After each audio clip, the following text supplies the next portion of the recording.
Dalam sujud jangan engkau angkat dulu kepalamu sampai engkau yalqa, sampai kau merasakan ada berjumpaan. Berbisiklah di situ. Fakthirud doa. Perbanyak doa. Engkau akan mampu menangkap petunjuk itu karena engkau berjumpa di situ. Berbisiklah.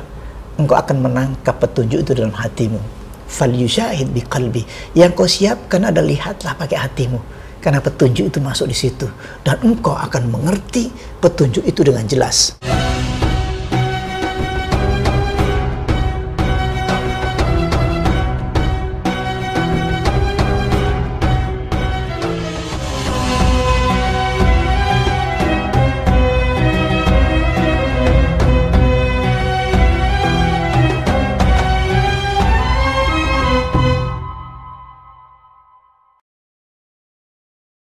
Assalamualaikum warahmatullahi wabarakatuh. Waalaikumsalam warahmatullahi wabarakatuh. Alhamdulillah wassalatu wassalamu ala rasulillah. Sahabat khusyuk yang dirahmati Allah, alhamdulillah kita kembali berjumpa dalam program yang ditunggu-tunggu tentunya, ngobrol seputar khusyuk bersama guru kita Ustaz Abu Sangkan. Gimana Ustaz? Alhamdulillah sehat hari ini? Alhamdulillah sehat. Alhamdulillah. Ustaz, ada satu posisi yang sangat dicintai oleh para ahli ibadah, sujud.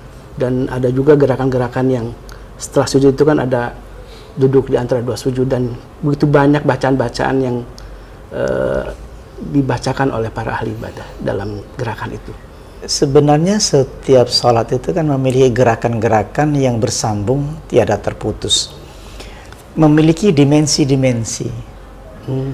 Kalau kita kemarin, kalau kita mulai dari berdirinya saja sudah mulai ada getaran. Ya, silatun ya. Silatun tadi, silatun waliqaun bainal abdi wa rabbi, silatun menyambungkan. Silatun itu sama dengan sambungan hati kita dengan Allah, bainal abdi wa rabbi. Ruku juga silatun, tidak juga silatun, jadi tak terputus. Makanya disebut zikir. Zikir itu artinya ingat. Ingat itu juga silatun, gitu loh. Silat itu nyambung, zikir itu artinya nyambung. Ini namanya nyambung, ini namanya. Iya. Nah, kalau kita tidak nyambung, kalau kita hanya ucapan, namanya tidak nyambung. Nah, kenapa kita sholat menjadi capek dan penat? Karena tidak nyambung. Sekarang sujud. Kita bahas sujud yang kemarin kita lanjutkan tentang sujud. Syekh Al-Qahtani mengatakan, sajdatan la yarfa'u ra'sahu anha hatta yalqa. Dalam sujudmu, jangan engkau angkat dulu sujud dari sujud itu, hatta, berarti ada syarat. Syarat ma'rifatnya harus ada. Kalau tadi berdiri ma'rifat qiyam wa qumu lillahi qanitin, itu orang ma'rifat qanitin, menundukkan khusyuk di hadapan Allah. Silatun waliqaun bainal abdi wa rabbi, silatun nyambung waliqa, ketemu, itu ma'rifatullah. Sujud juga sama, sajdatan la yarfa'u ra'sahu anha hatta yalqah. Yalqah itu artinya ya ma'rifat.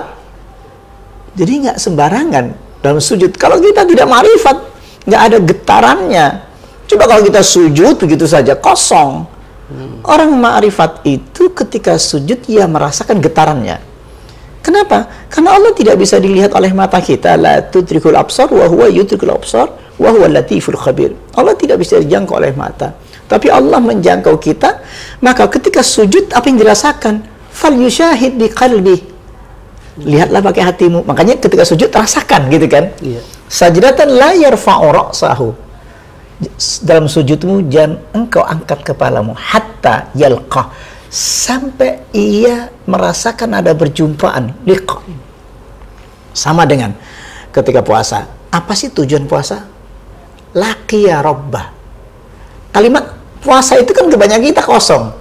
Kadang-kadang didampingi dalilnya itu salat ya'ti 'alan nasi zamanu yusalluna wa la yusallun, bahkan kam min qa'imin hadzu min salati at-ta'abu wa nasab. Dalilnya banyak orang salat dapatnya capek dan penat. Banyak orang puasa, kam min sha'imin, berapa banyak yang shaim tapi dapatnya ju' wal atas. Artinya gagal. Kita puasa, padahal tujuan puasa kita bisa merasakan getaran ketika farhatani, dua kebahagiaan, yaitu ketika iftar, ya, ketika kita berbuka bahagia lah ya, kenyang dari lapar menjadi kenyang tiba-tiba, gitu kan. Yang terpenting adalah laqiya rabbah, inda liqa'i rabbih. liqa, ada perjumpaan di situ. Makanya orang puasa farhatan, ada satu kebahagiaan. Qad aflahal mu'minun alladzina hum fi sholatihim khasyi'un. Ada kekhusyuan di situ. Orang salat khusyuk itu ada kekhusyuan ketika salat itu. Orang yang puasa itu ada kekhusyuan. Khusyuk itu silatun wa liqa'un, sama. Bainal abdi wa rabbi. Silatun, nyambung lagi. Wa liqa'un, ketemu. Bainal abdi wa rabbi, antara hamba dan Tuhannya. Jadi berdiri liqa, rukuknya liqa, iktidalnya liqa, sujudnya liqa. Makanya teman-teman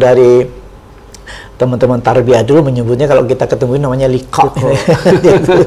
Liqa, ada perjumpaan majelis liqa gitu kan itu.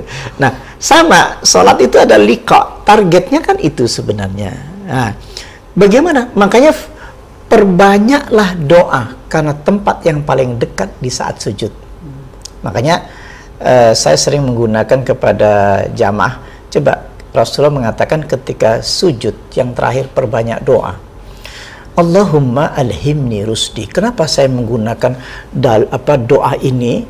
Karena Nabi menyuruh kita doanya seperti itu ketika minta ilham. Allahumma alhimni rusdi, beri aku ilham. Untuk apa? Untuk sebagai rusdi. Rusdi itu petunjuk. Waqini syarra nafsi, lindungi aku dari kejahatan nafsuku. Jadi tujuan salat itu Allahumma alhimni rusdi, beri aku ilham sebagai petunjuk kebaikan, ketakwaan. Dan ya Allah, lindungi aku dari kejahatan-kejahatan hatiku. Jadi doa ini menyambung terhadap inna sholata tanha 'anil fahsya'i wal munkar. Maka kesambung, maka perbanyak doa di situ. Perlama dalam sujudnya untuk merasakan bagaimana dicabut. Nah, kadang-kadang kita lupa doa itu sering gunakan kalimat begini. Udah berdoa belum? Gitu loh. Yeah. Kalau saya katakan begini gimana? Ini mungkin tidak terbiasa dengan banyak orang. Kita terbiasa dengan kalimat baca doanya apa? Kan gitu ya? Ketika dikatakan kul Allahumma, katakan Allahumma, ya Allah. Alhimni, beri aku ilham. Kan? Sebagai apa? Petunjuk. Ketika kita bicara ya Allah beri aku petunjuk, bagaimana petunjuk itu? Nah, ini yang nggak dibahas. Kita kan cuma baca, ayo baca doa Allahumma alhimni rusdi wa qini syarra nafsi. Itu baca doa namanya. Tapi kalau saya mengatakan ya Rabb, saya Indonesia kan ya, ya Allah beri aku ilham sebagai petunjukku. Saya tunggu ya Allah petunjuk itu. Saya memerlukan jalan keluar.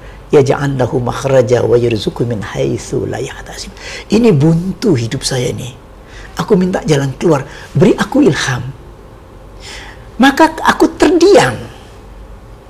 Untuk apa? Untuk menangkap petunjuk itu harus diam. Qul Allahumma ya Rabb alhimni rusdi. Contoh. Sekarang Kang Holis, ya Allah beri aku hujan atau turunkan hujan hari ini. Dibaca 5 kali, 1000 kali, atau nunggu nunggu hujannya. Nunggu hujannya. Kalimatnya cukup sekali. Ya Allah beri aku hujan hari ini, terlalu panas. Ya kan? Apa yang dirasakan? Coba apa hasilnya? Ketika engkau mengatakan ya Rabb, aku minta hujan, hari ini panas sekali. Maka kita cukup kalimat sekali, kita tunggu turunnya hujan. Maka mengatakan alhamdulillah hujan turun. Kan gitu. Sekarang ya Allah beri aku ilham sebagai petunjuk diriku, karena aku punya problem, punya masalah hutang, punya masalah dengan anak atau istri, dengan keluarga atau siapapun.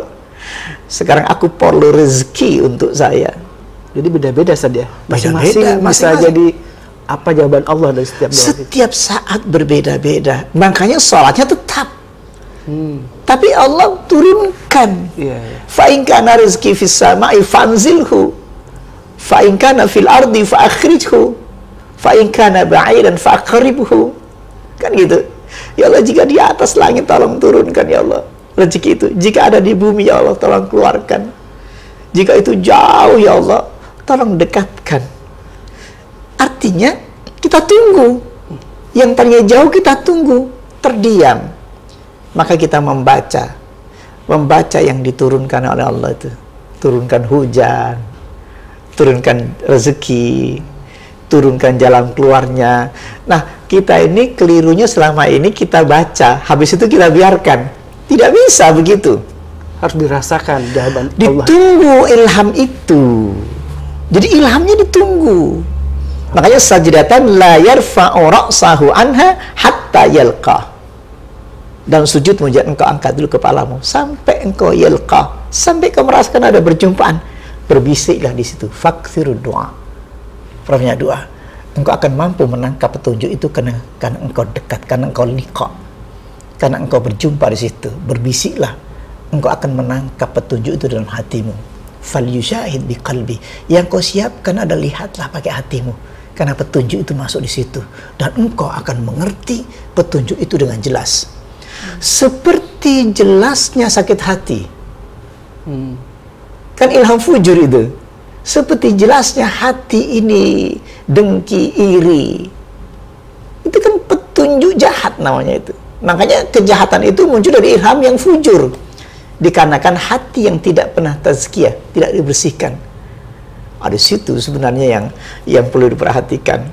Jadi seberapa khusyuk kita itu sangat ditentukan oleh jawaban Allah ketika tadi kita meminta ilham itu tadi. Ilham itu muncul karena khusyuk. Ilham itu karena percaya. Ilham itu karena sebab iman. Ilham itu karena sebab ihsan. Makanya kan tidak bisa dipisah.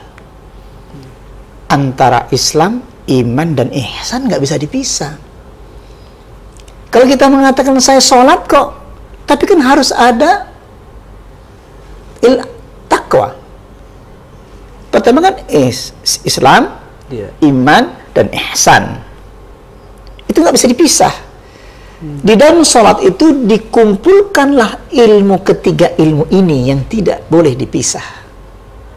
Selama ini kan waktu kita sekolah dulu ya, dipisah. Sekarang kita bicara bab ilmu Islam, yang kedua ilmu tauhid kan itu.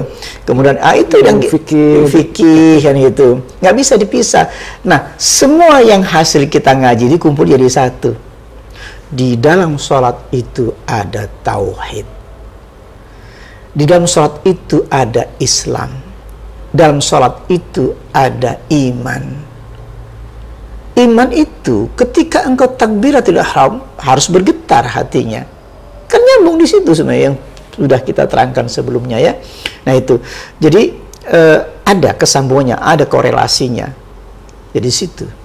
So, kalau pengalaman dari para ahli ibadah, apakah di antara gerakan-gerakan itu yang paling dahsyat getarannya itu di dalam sujud? Pada prinsipnya semuanya sama pada prinsipnya. Cuman di saat sujud itu tempat yang paling dekat.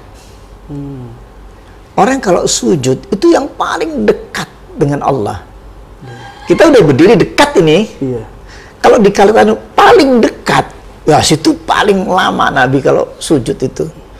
Makanya segera banyakin doa di situ karena sangat-sangat dekat. Kenapa? Orang sujud itu kan sangat berbeda ketika berdiri. Ketika ruku, oke, bagus semua tuh. Iktidal bagus semua.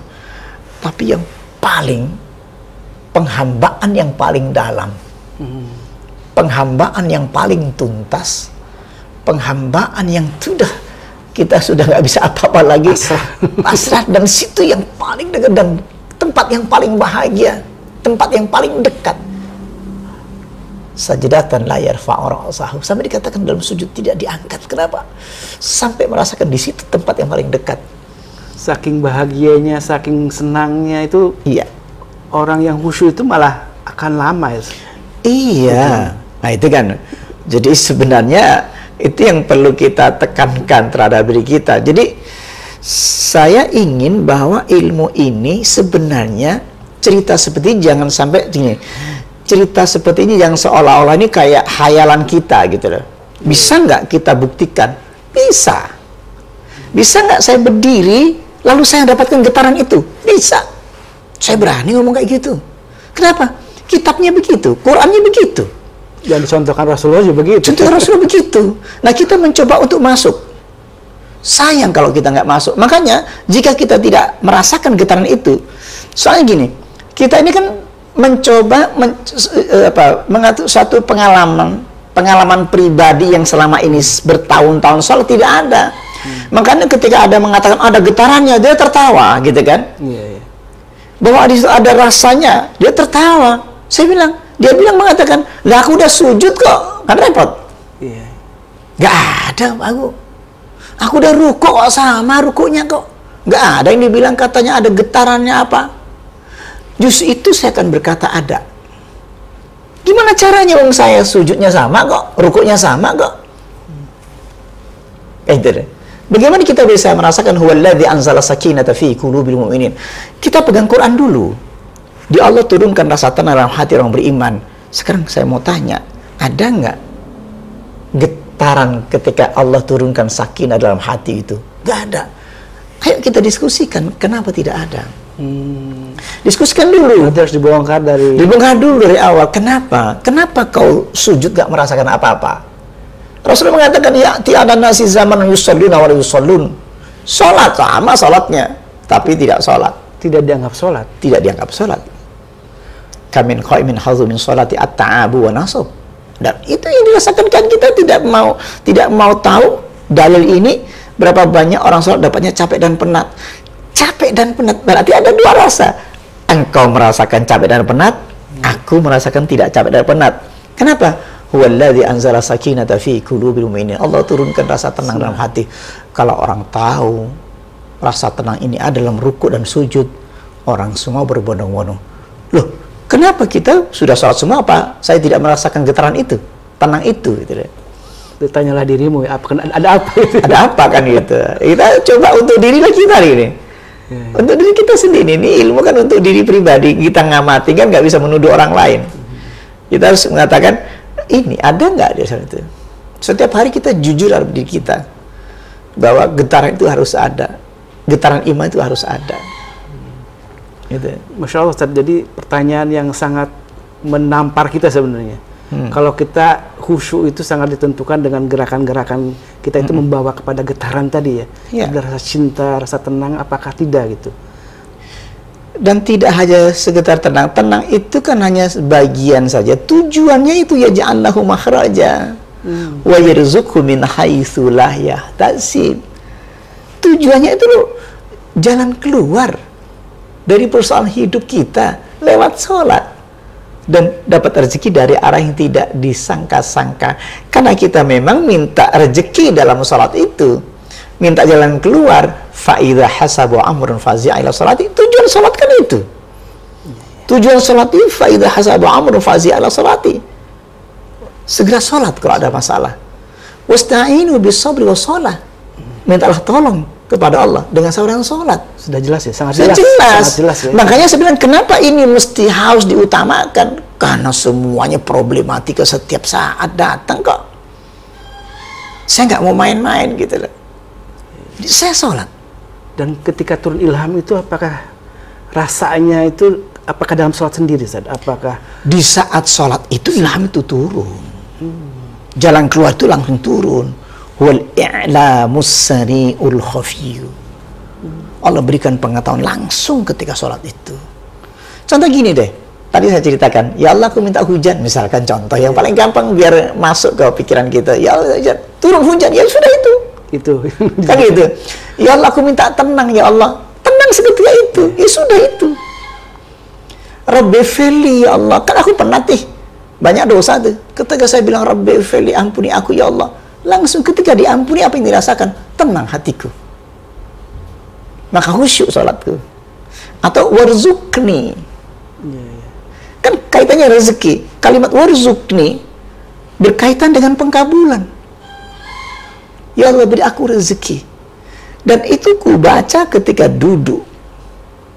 Lanjutan setelah sujud itu? Iya, kan itu. Di antara dua sujud. Nah, Makanya diajari bacaannya itu fungsinya apa? Kau dapatkan rezeki, warzukni, kau dapatkan maghfirah Allah, Rabbi firli, dapat rahmat Allah, warhamni, wajibuni, dan seterusnya, kan itu.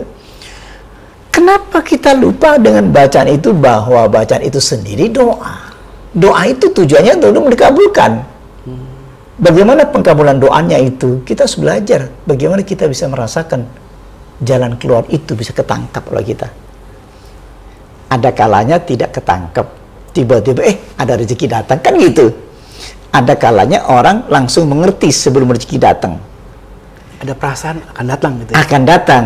Ilham itu sebelum duitnya ada, di hati sudah bisa ditangkap. Contoh kebalikannya, kalau saya sakit hati, kan ada duluan. Sebelum saya mukul orang gitu kan, sebelum saya nampar orang, hatinya sakit duluan. Iya. Ada jenis kayak gitu. Ada ilham fujur, aku sakit hati duluan, dalam hati sudah terasa, maka saya akan menampar orang sebentar lagi, kan gitu. Iya. Sekarang kebalikannya, kalau hati saya merasakan rezeki sudah datang, dan nyata setelah itu, misalnya saya ngomong, kalau tadi saya boleh mengatakan, aku sakit hati, lalu aku keluar nampar orang. Iya. Berarti antara ilham jahat dengan aksi jahatnya terjadi sama. Iya. Sekarang saya dapat ilham takwa. Aku bilang gini, hatiku merasakan rezeki itu datang hari ini. Di dalam hatiku. Iya. Oke, saya mau keluar sekarang. Ada rezeki datang. Klop antara ilham yang masuk dalam hatiku wal i'lamus sari'ul khafiyyu masuk dalam hati. Oh, sama antara di hatiku dapat rezeki. Ya ja'allahu makhraja, termasuk jalan keluarnya aku bisa ditangkap sekarang ketika sholat. Nyambung ya? Iya. Itu. Jadi sahabat khusyuk yang dirahmati Allah, seperti tadi yang disampaikan oleh sabda Rasulullah tadi ya, iya. Kalau ada masalah langsung sholat. Jadi tidak usah jauh-jauh kalau begitu. nggak usah nyari konsultasi kemana-mana ya. Ke psikolog. Ke psikolog gitu. Karena Allah sudah memberikan sarananya yang paling utama, yaitu sholat saja. Iya. Insya Allah. Terima kasih Ustaz. Mudah-mudahan ini Sama-sama. menjadi ilham juga bagi teman-teman sahabat khusyuk yang lainnya, yang di rumah dan mungkin di tempat yang lain juga, yang merasakan ada masalah, maka segeralah untuk sholat. Betul. Karena disitulah sholat sebagai sarana untuk meminta tolong kepada Allah Subhanahu wa Ta'ala. Wabillahi taufiq wal hidayah. Wassalamualaikum warahmatullahi wabarakatuh.